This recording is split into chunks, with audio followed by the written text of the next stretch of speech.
5 नवंबर 2025, forest colony Bhavnagar Gujarat. समय होगा 7 बजे सुबह के। जो फॉरेस्ट कॉलोनी के अपोजिट कच्छ लेक का एरिया पड़ता है, वहां पर रोजाना अगर आप देखेंगे तो इतनी हलचल नहीं होती, लेकिन 6 नवंबर को उस दिन वहां पर 2 बड़े बड़े क्रेन जो हैं वो मिट्टी से भरे हुए आए थे, क्योंकि उन्हें ऑर्डर दिया गया था कि इस एरिया में जाकर आपको ये मिट्टी डंप करनी है और गड्ढों को भरना है। अब जैसे ही वो डंपर्स वहां पर पहुंचते हैं, मिट्टी का जो पूरा एक लाव लश्कर के साथ जो पूरी दो वैन्स थी वो जो वहां पर पहुंचती हैं और खड़ी होती हैं, उसमें से उतरकर एक शख्स जैसे ही उस एरिया के अंदर आना चाहता है, तभी वहीं पर मौजूद एक फॉरेस्ट ऑफिसर तुरंत कहता है कि पास मत आना, जरा सा भी आगे मत बढ़ना, यहाँ पर एक सांप है जिस पर मैंने पैर रख दिया और उसने मुझे काट लिया, अब वो तुम्हें भी काट लेगा। अब सांप तो सिर्फ एक बहाना था। दरअसल वो जो शख्स था वो एक बेहद भयावह कत्ल को छुपाने की कोशिश कर रहा था। ये तस्वीरें देखिए, एक परिवार की हंसती खेलती जो दुनिया है वो उजड़ गई। ये तस्वीरें एक एक करके गवाही दे रहे हैं कि परिवार एक साथ कितना खुश है, लेकिन इसी परिवार में रहने वाला एक शख्स इतना बड़ा शातिर निकलेगा, एक ऐसा कातिल निकलेगा जो अपनी ही बीवी को मारेगा, अपने ही बच्चों को मारेगा, उन्हें गड्ढे में दफनाएगा और इसके बाद पुलिस को बेवकूफ बनाता रहेगा, क्योंकि वो बोलता है कि वो तो एक फॉरेस्ट ऑफिसर है और उसका दिमाग बहुत तेज चलता है। दरअसल अभी आपने जो वाक्या सुना वो 6 नवंबर का है। जो जगह मैंने आपको दिखाई और जो आप अभी भी देख रहे हैं, यहीं पर वो सारा जो वाक्य है वो हुआ था। डंपर्स आए थे मिट्टियों को लेकर, बहुत सारा मलबा था उसके अंदर, लेकिन फॉरेस्ट ऑफिसर जो वहां पर था उसने ये सारी चीजें करने को मना कर दी। फॉरेस्ट ऑफिसर कौन? शैलेश कांभला। और ये वही शख्स है जो अपने ही बीवी बच्चों का कातिल है। दरअसल 5 नवंबर 2025 की सुबह करीब 7 बजे ही, सोचिए सुबह सुबह उठ के अपने सारे वो काम कर रहा है जिसके तहत इसने एक जुर्म को अंजाम दिया, और इसके बाद पुलिस से उसे छुपाने के लिए बॉडी को ठिकाने भी इसने सुबह सुबह तड़के 7 से 8 बजे के बीच में लगाया। अब क्या होता है कि 5 नवंबर को जब सूरज चढ़ा ही था, वो अपना जो प्रकाश है वो दुनिया में फैला ही रहा था, कि तभी फॉरेस्ट कॉलोनी में कई सारे लोग उस वक्त सो रहे थे। अब होता ऐसा है कि जो पति पत्नी है, यानी कि जो ये शैलेश कांबला है और इनकी जो पत्नी है, अब इनका जो आपको बैकग्राउंड बताऊं तो इनके घर में इनकी वाइफ है नैना, इनका एक बेटा है भव्य और एक बेटी है प्रथा। अब यहाँ पर चीजें ऐसी होती हैं कि ये अपने बीवी के साथ बिस्तर पर सो रहे होते हैं, लेकिन अचानक जरा सी कुछ लड़ाई होती है और इसी लड़ाई के बाद शैलेश एक ऐसा प्लान करता है, एक ऐसा गेम खेलता है जिसके जरिए वो पुलिस को भी गोल गोल घुमाने की कोशिश करता है, अपनी फैमिली के लोगों को भी गोल गोल घुमाने की कोशिश करता है, और तो और सारे जुर्म को छुपाने में वो पूरी तरीके से सटीक भी बैठता है, पूरी तरीके से सारे प्लान वो सही भी चलता है, लेकिन उसकी एक गलती, सिर्फ एक मैसेज की वजह से वो पकड़ा जाता है। अब होता क्या है तो देखिए, दरअसल जो शैलेश कांबला है ये अपनी बीवी के साथ, अपने बच्चों के साथ रहते हैं, लेकिन जो इनकी बीवी है वो सूरत में रहती, क्योंकि वहां पर इनके माता पिता रहते हैं, यानी सूरत में अपने सास ससुर के साथ रहती। अब अचानक हुआ ये कि कुछ दिन की छुट्टियां पड़ी तो जो बीवी है वो अपने पति के पास आ गई। अब इसी सिलसिले में 5 तारीख को सुबह 7 बजे जब ये लोग सो रहे थे और अचानक बीवी ने कुछ चीजें शैलेश को कही, शैलेश को गुस्सा आया। अब क्या कहा था वो भी आपको बताऊंगी एक एक करके, जब इन्वेस्टिगेशन खुली तो पता लगा। तो इसके बाद तुरंत इंस्टेंट फाइट होती है, लड़ाई इस कदर बढ़ती है कि ये फौरन अपनी बीवी का गला दबाने लगता है, और जब उसे लगता है कि वो गला नहीं दबा पा रहा, तब बगल में एक तकिया रखी होती है, उस तकिए से अपनी बीवी का मुंह दबाता है और धीरे धीरे उसके हाथ पकड़ता है, और ऐसे करते करते जो पत्नी है वो इनकॉन्शियस हो जाती है, उसकी सांसें रुकने लगती हैं और फिर वो उसका दम घुट जाता है। अब 7 बजे के आसपास इसने अपनी पत्नी का कत्ल किया। खड़ा होता है, सोचता है अब करना क्या है। 5 तारीख की बात है, ध्यान रखिएगा। इसके बाद ये सीधे उठता है, अपने बच्चों के कमरे में जाता है और अपने बच्चों को भी मौत के घाट उतार देता है। अपने ही दोनों बच्चे जिसको इसने जन्म दिया है, उन दोनों को ये मौत के घाट उतारता है। 9 साल का बेटा भव्य और 13 साल की बेटी प्रथा। दोनों को मारने के बाद ये जो आदमी है ये पूरे दिन उसी लाश के साथ रहता है, उन्हीं लाश के साथ सोता है और आगे की प्लानिंग करता है। प्लानिंग कैसे करता है? क्योंकि इसे पता था कि इसे अपनी बीवी को मारना है, अपने बच्चों को मारना है, और इसलिए इसने 2 तारीख को ही गड्ढा खुदवा लिया था। वो कैसे चीजें निकलती हैं अभी आप समझिए। अब कत्ल करने के बाद ये करता क्या है,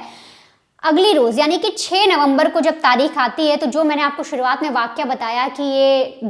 इसने 2 डंपर मंगवाए थे जिससे मिट्टी पूरा ऐसे डंप करवानी थी वहां पर क्रेन के जरिए। अब होता ये है कि जब सुबह ये उठता है तो ये अपनी बीवी बच्चों की लाश को खींच कर लाता है, गड्ढे में डालता है। पहले अपनी पत्नी की लाश को लेकर आता है, 6 फीट के गड्ढे में डालता है अंदर। उसके बाद थोड़े बहुत मिट्टी डालता है, फिर कुछ कपड़े डालता है, फिर मिट्टी डालकर बहुत सारा कचरा डाल देता है और उसके बाद ऐसे ही अपने एक एक करके बच्चों को लाता है, उनको 5 फीट के गड्ढे में दफनाता है और ऊपर से फिर कचरा डाल देता है। अब ये सब हो जाने के बाद होता ये है कि जो डंपर आए थे वो जब ये सारी चीजें देखते हैं और जब उसमें से एक मेन जो उनका अधिकारी था वो ऊपर आने लगता है तो उसे वो मना करता है और जितने फिर मजदूर थे उनको तसला ले लेकर और एक एक करके वो ऊपर चढ़ना पड़ता है और वो मिट्टी वहां पर फेंकते हैं क्योंकि ऊपर कचरा पड़ा था। उससे पूछा भी जाता तो वो बोलता है कि सारा कचरा मेरा घर खराब करता है, पूरा भरा पड़ा, एक काम करो उसको मिट्टी डाल दो, फिर मैं आगे देखता हूँ इस पर क्या करवाना है। तो मजदूर भी सवाल नहीं करते, वो सारे मिट्टी डाल भी देते हैं। अब आगे क्या होता है, दरअसल अब चीजें क्या, इसने 6 तारीख को सारा काम कराया, 5 को कत्ल किया, पूरे दिन वहीं रहता है, रात को सोता भी है, 6 को ये अपनी जो बॉडीज थी उन्हें डंप कराता है, उनको ठिकाने लगाता है। और अब कहानी कैसे घूमती है, तो दरअसल 6 तारीख को ये फिर ऑफिस जाता है, ऑफिस जाने के बाद घर भी आता है, नॉर्मल रहता है और फिर 7 नवंबर को पुलिस स्टेशन पहुंचता है और वहां जाकर साफ तौर पे ये कहता है कि देखिए जो मेरी बीवी हैं, जो मेरे बच्चे हैं वो मुझे मिल नहीं रहे, मैं ऑफिस गया था, मुझे कल से उनका कुछ पता नहीं है, मैंने वेट किया, हो सकता है वो सूरत चले गए हों, पता किया वहां भी नहीं पहुंचे। पुलिस को पूरा मतलब स्वांग बताता है कि सारी चीजें क्या क्या हुई। अब इतना सब हो जाने के बाद पुलिस जब इन्वेस्टिगेशन करना शुरू करती है, पुलिस अपनी छानबीन कर ही रही होती है, घर में छानबीन करती है, आसपास के लोगों से पूछती है, उन्हें कुछ पता नहीं चलता। अब 7 तारीख की बात थी, 8 तारीख को ये जो शख्स है ये फिर से पुलिस स्टेशन पहुंचता है और बोलता है कि सर एक सिक्योरिटी इंचार्ज वहां पर है, हमारा जो फॉरेस्ट ऑफिसर का एरिया है वहां पे जितने कैंप हैं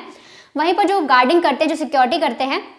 उन्होंने मुझे बताया कि उन्होंने मेरी पत्नी, माफ करेगा, जो नैना बेन है, उन्हें और उनके जो 2 बच्चे हैं, मतलब मेरे जो 2 बच्चे, उनको उसने देखा था, वो ऑटो में बैठकर कहीं जा रहे थे। अब पुलिस को पहली बार एक इन्वेस्टिगेशन में एक लीड मिली कि भाई वो महिला और उसके 2 बच्चे कहीं गए हुए हैं। इसके बाद वो आकर पुलिस में हंगामा करता है, बोलता है आप मेरे बीवी बच्चों को ढूंढ नहीं पा रहे, मेरी बीवी बच्चे कहीं चले गए हैं, एक्सेट्रा, बहुत सारी ऐसी चीजें बोलता है। अब पुलिस के पास सबसे बड़ा जो लीड था वो ये था कि वो सिक्योरिटी गार्ड से पूछे, सिक्योरिटी गार्ड से तहकीकात की जाती है, वो मना करता है, कहता है मैंने तो ऐसा कुछ नहीं कहा। अब यहाँ पर हस्बैंड फंस जाता है, पुलिस को भी डाउट होता है, तो पुलिस बोलती है कि ठीक है आप मुझे बता रहे हैं कि आपकी पत्नी कहीं चली गई है और उसने आपको कोई मैसेज भी किया, तो दरअसल हमें वो मैसेज दिखाइए। अब जैसे मैसेज की बात आती है तो शैलेश ने पहले ही प्लानिंग कर ली थी कि मैसेज का क्या करना है, क्योंकि जब उसने अपनी पत्नी का कत्ल किया था तो अपनी पत्नी के फोन से उसने अपने आप को एक मैसेज भेजा था कि मैं तुम्हें छोड़कर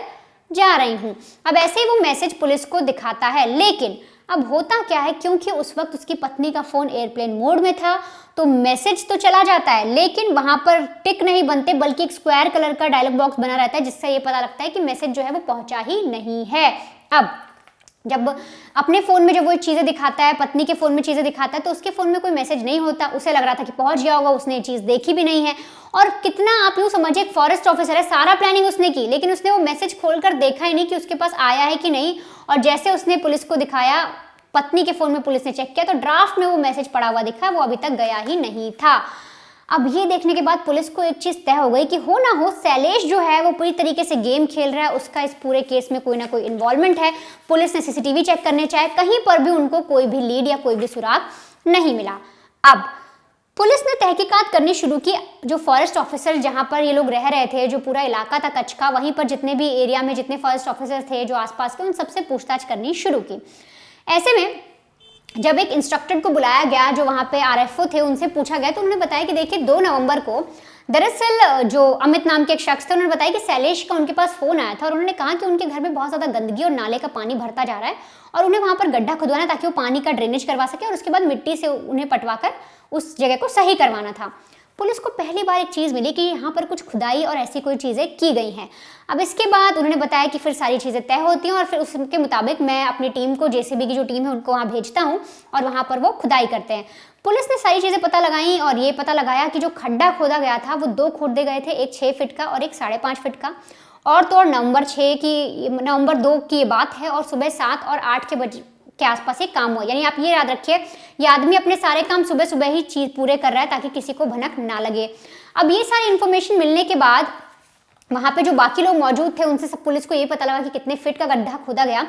तो उसमें से एक शख्स बोलता है कि सर, और एक चीज़ और, जब इसने 6 तारीख को हमें बुलाया, हमारी पूरी टीम दोबारा गई थी जब मिट्टी लेके वहाँ डंप करने, तो हमारे जो ऑफिसर वहाँ पर थे उनको इन्होंने मना कर दिया कि आप ऊपर मत आइए, क्योंकि यहाँ पर एक स्नेक है जिसने मुझे भी काटा और आपको भी वो काट लिया, क्योंकि उस पर पैर पड़ गया था और बहुत ही जहरीला सांप है वो। तो ये सारी चीज़ सुनने के बाद वहाँ पर अधिकारी थे वो भी नहीं गए, उन्हें समझ में आया कि ये सारी चीज़ें वो अपना काम कर रहे हैं, इसलिए उन्होंने मिट्टी वहाँ पर पटवा दी। अब आगे चीज़ें होती हैं, पुलिस को उन लोगों का वर्जन पता लग गया कि खुदाई क्यों हुई, मिट्टी क्यों पटवाई गई। लेकिन जब पुलिस उस एरिया में पहुंची, जो आप एरिया पूरा देख रहे हैं जहाँ पर अभी खुदाई हो चुकी है, लेकिन उस वक्त जब पुलिस पहुंचती है तो इसी एरिया पे एक मैट पड़ी हुई थी। पुलिस ने शैलेश यानी उस पति से पूछा, कातिल पति से, कि तुमने ये मैट यहाँ पर क्यों डाली है, क्या रीज़न है। तो बोलता है कि सर काफ़ी मिट्टी पड़ गई थी, उबड़ खाबड़ एरिया हो गया था, फॉरेस्ट एरिया है, नीलगाय यहाँ पर आती रहती है, तो अभी हुआ क्या, हाल ही में एक नीलगाय इस पर गिर गई थी और उसको चोट लग गई थी, और इसीलिए फिर मैंने ऐसा किया कि यहाँ पर एक मैट डाल दी ताकि उबड़ खाबड़ रास्ता थोड़ा सा ठीक हो जाए और जब भी कोई जानवर यहाँ से गुजरे तो उसको कोई तकलीफ ना हो। अब पुलिस को चीज़ें पता लग गई कि हो ना हो ये जो ढोंग कर रहा है, जो बता रहे लोगों को तकलीफ ना हो, इसने ही अपने घर में कुछ ना कुछ गलत किया है, क्योंकि मैसेज वाली बात पूरी हो गई, गड्ढा खोदने की बात पुलिस को पता लगी, ऑफिसर्स को मना करने की बात पुलिस को पता लगी। तो इसके बाद उस एरिया में पहुंचे और वहाँ पर पुलिस ने पूरा मुआयना किया, और ये जो आप एरिया देख रहे हैं यहीं पर पुलिस ने खुदाई शुरू करवाई, और एक एक करके जैसे पहला गड्ढा खोदा गया उसमें एक औरत की साड़ी दिखती हुई नजर आई पूरा, और जब खोदा गया तो पता लगा कि उसके अंदर से कोई और नहीं बल्कि शैलेश की ही पत्नी नैना बेन निकली। और इसके बाद बगल में ही खुदा एक और गड्ढा भी खोदा गया जिसकी जो गहराई थी 5.5 फीट के तहत थी, और जब उसको खोदा गया तो उसमें से 2 बच्चों की लाशें निकली। मारने वाला कौन, उन्हीं का बाप, अपने उसी के बाप ने, उन्हीं बच्चों के बाप ने पहले उनका कत्ल किया, उसके बाद उनकी लाश को दफना दिया, और तो और पुलिस को बेवकूफ़ बनाने के लिए पूरा प्लान भी बनाया। लेकिन अब पुलिस को पता लगाना था कि आखिर इस शख्स ने ऐसा किया क्यों, क्या ऐसा रीज़न था। तो वो पुलिस को बताता है कि देखिए, दरअसल जब मेरी शादी हुई थी तब मैं अपनी पत्नी के साथ ठीक से रहता था, लेकिन मुझे उसके साथ रहना पसंद नहीं था, बच्चे भी हो गए। मेरा मेन मकसद ये था कि जो मेरी पत्नी है वो अपने सास ससुर के साथ रहे, उनके साथ पूरा टाइम बिताए, मैं उसे अपने साथ रखना नहीं चाहता था। लेकिन मेरी बीवी बार बार जिद करती थी, वो बार बार ये कहती थी उसे मेरे साथ भावनगर में रहना है, इस कैंप में रहना है, वो सास ससुर के साथ नहीं रहना चाहती, और इससे हमारी रोज़ की लड़ाई झगड़े बढ़ते गए, और लड़ाई झगड़े इस कदर बढ़ गए कि अब मुझे लगा कि मुझे इसे मारना ही होगा, और मैंने गुस्से में ऐसा कर दिया। अब पुलिस ने बोला कि अगर तुमने गुस्से में ऐसा किया तो 5 तारीख को तुमने सुबह 7 बजे कत्ल किया है, लेकिन 2 तारीख को तुमने गड्ढा क्यों खुदवाया। इस बात पर शैलेश फंस जाता है और फिर पुलिस को बताता है कि वो काफ़ी समय से कत्ल का प्लान बना रहा था, वो अपनी बीवी से छुटकारा चाहता था, और इसीलिए उसने बेहद चालाकी से प्लान करके जब बीवी छुट्टी पर घर आती है, इसके साथ रहने लगती है, एक दिन ठीक ठीक रहता है, अगले ही दिन ये पत्नी का कत्ल करता है, बच्चों को मारता है और गड्ढा खोद कर उसमें दफना देता है। फिलहाल ये जो आरोपी है इसे पुलिस ने अरेस्ट कर लिया। ये अपने आप को भले एक स्मार्ट फॉरेस्ट ऑफिसर समझ रहा होगा, लेकिन पुलिस ने जिस तरह से इन्वेस्टिगेशन की, हर तरीके से पुलिस ने सारे CDR निकाले। जब पुलिस को कॉल डेटा रिकॉर्ड के आधार पर पता लगा कि जिस रोज पत्नी का कत्ल हुआ पत्नी का फोन वहां पर था, पति का भी फोन वहीं पर दिखाई दे रहा है, तब इसके सारे जो पैंतरे थे, जितनी भी ये चालाकी करा था, सब धरे के धरे रह गए और पुलिस ने इसका भांडा फोड़ कर दिया।